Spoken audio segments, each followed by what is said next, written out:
O vento uivava ferozmente nas encostas íngremes do Parque Nacional da Peneda Gerês quando o pé de João escorregou na rocha molhada pela chuva recente. Ele sentiu o corpo inclinar-se para o vazio do penhasco e o pânico tomou conta em um instante. Miguel, o amigo inseparável do seu irmão Pedro, agarrou-o pelo braço com uma força que parecia sobre-humana, puxando-o de volta para a segurança da plataforma estreita onde ambos caíram ofegantes, e o olhar de Miguel encontrou o seu com uma intensidade que João nunca tinha visto.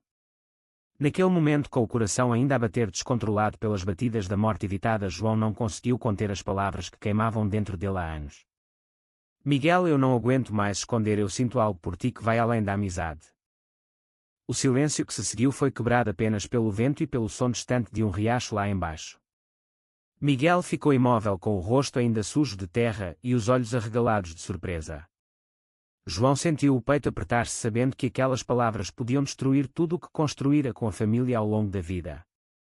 Pedro, o irmão mais velho, sempre fora o pilar da família, o filho perfeito que seguia os passos do pai engenheiro e que agora trabalhava numa empresa de construção em Lisboa. Miguel era o amigo de infância de Pedro, aquele que aparecia em todos os jantares de família, os churrascos de domingo e as viagens de fim de semana. Para João, Miguel sempre fora mais do que isso desde os 16 anos, quando começara a notar como o sorriso dele iluminava a sala ou como os seus braços fortes o faziam sentir seguro. Mas em casa o pai falava constantemente de dever familiar e de casamentos tradicionais, a mãe ia à missa todos os domingos e comentava sobre as filhas das amigas que seriam boas esposas para os filhos. Portugal podia ter leis progressistas, mas dentro das paredes da casa deles, em um bairro tranquilo de Lisboa, as expectativas eram claras. João estudava literatura na universidade, sentindo-se sempre ao estranho, que lia livros sobre identidades e amores proibidos, mas nunca ousara dizer nada. A viagem começara como uma ideia inocente de Pedro para celebrar a promoção dele no trabalho. Vem connosco, João, vai ser bom para ti sair da cidade e respirar ar puro, dissera o irmão ao telefone. Miguel vai guiar-nos porque conhece a serra como ninguém. João hesitara, mas aceitara porque recusar levantaria suspeitas e porque no fundo queria passar tempo perto de Miguel. A viagem de carro desde Lisboa até à entrada do parque fora cheia de risos e histórias antigas. Miguel ao volante contava anedotas de escaladas passadas enquanto Pedro comentava sobre os planos de casamento com a namorada. João no banco de trás observava Miguel pelo retrovisor, sentindo o estômago apertar-se a cada olhar. Chegaram ao trilho ao amanhecer, o ar fresco cheio de cheiro a pinheiros e terra molhada. As mochilas pesadas, as botas novas rangendo na gravilha. O primeiro dia fora fácil, trilhos largos, vistas para os vales verdes. Miguel explicava os nomes das plantas e das rochas com paciência e João sentia-se vivo ao lado dele. Mas no segundo dia o percurso tornou-se mais íngreme, as pedras soltas, e o tempo mudou de repente.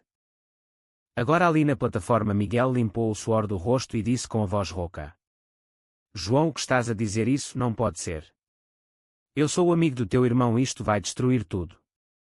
João baixou os olhos, sentindo as lágrimas misturarem-se com a chuva que recomeçava. Eu sei, mas não consigo mais fingir, Miguel.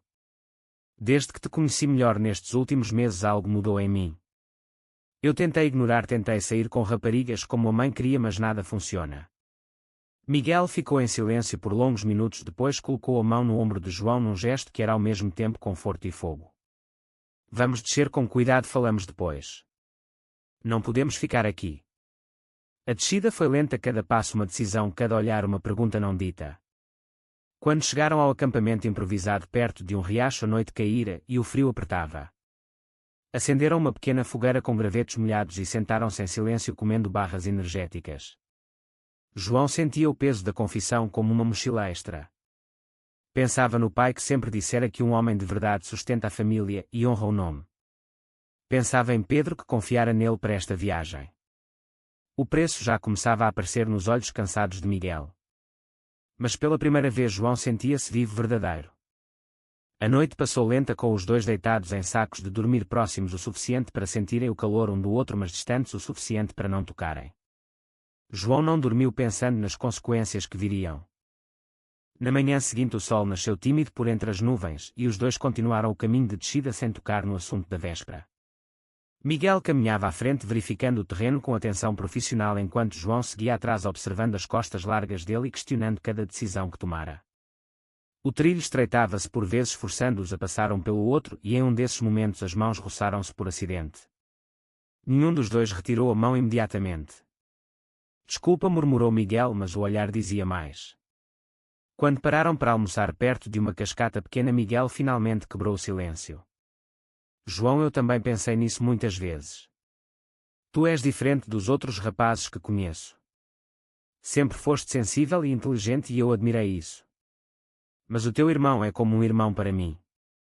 Se ele souber, vai sentir-se traído de uma forma que não consigo imaginar. João assentiu, sentindo a culpa subir como baile. Eu sei, mas e se isto for real, Miguel? E se esconder for o erro maior? Passaram a tarde a falar baixinho enquanto caminhavam sobre sonhos e medos. Miguel contou como a pressão do trabalho o fazia questionar a vida toda dedicada a ser o amigo perfeito, o filho responsável. João abriu-se sobre as noites em que chorava sozinho no quarto da residência universitária em Lisboa, pensando que nunca seria aceito. A sociedade em Portugal mudara, mas as famílias como a deles demoravam mais. Quando chegaram ao carro alugado no final do trilho, o ar entre eles estava carregado de uma nova compreensão. Decidiram voltar a Lisboa separados para não levantar suspeitas. Pedro ligou a caminho perguntando como correra a viagem e João mentiu com a voz firme, dizendo que fora incrível e que Miguel era um ótimo guia. De volta à cidade, a rotina tentou engoli-los, mas nada era igual. Miguel enviava mensagens curtas durante o dia, perguntas sobre o dia de João na universidade, e João respondia com o coração acelerado. Encontraram-se uma vez num parque perto do Rio Tejo, sentados num banco afastado, falando horas sobre o futuro. Miguel disse que queria tentar ver onde isto ia, mas devagar, sem magoar ninguém. João concordou, mas por dentro sabia que o preço seria alto. Em casa, o jantar de família foi um teste. A mãe serviu o bacalhau como sempre e perguntou se João conhecerá alguma rapariga interessante na universidade. O pai resmungou sobre rapazes que perdem tempo com livros em vez de trabalhar. Pedro contou piadas sobre a viagem, elogiando Miguel, e João sentiu o estômago revirar. Cada riso de Pedro era uma facada. Naquela noite João ficou acordado pensando no que fizera. Trair a confiança do irmão por um sentimento que ainda não sabia se era amor ou egoísmo. Miguel também sofria, enviando uma mensagem tarde da noite dizendo que não conseguia parar de pensar no momento no penhasco. Os dias seguintes foram uma mistura de alegria secreta e culpa crescente. Encontraram-se mais 2 vezes em cafés discretos em Alfama, onde ninguém os conhecia.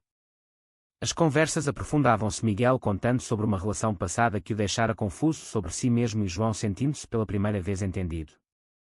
Mas a tensão aumentava quando Pedro convidava Miguel para jantar e os dois tinham de fingir normalidade. João via o preço nos olhos cansados de Miguel e na sua própria insônia. A escolha estava feita, mas o custo só agora começava a aparecer. As semanas passaram e o segredo crescia como uma sombra sobre as vidas dos dois. Miguel e João encontravam-se sempre que podiam em apartamentos emprestados ou passeios longos pela margem do Tejo ao fim da tarde. As conversas eram profundas, Miguel falando sobre a pressão de ser o amigo leal e João desabafando sobre o medo de desiludir os pais. Um dia Miguel disse com a voz baixa: "Eu nunca pensei que isto pudesse acontecer comigo, mas contigo sinto-me completo de uma forma que nunca senti." João sentiu lágrimas nos olhos, sabendo que aquelas palavras valiam o risco. Mas em casa a pressão familiar aumentava.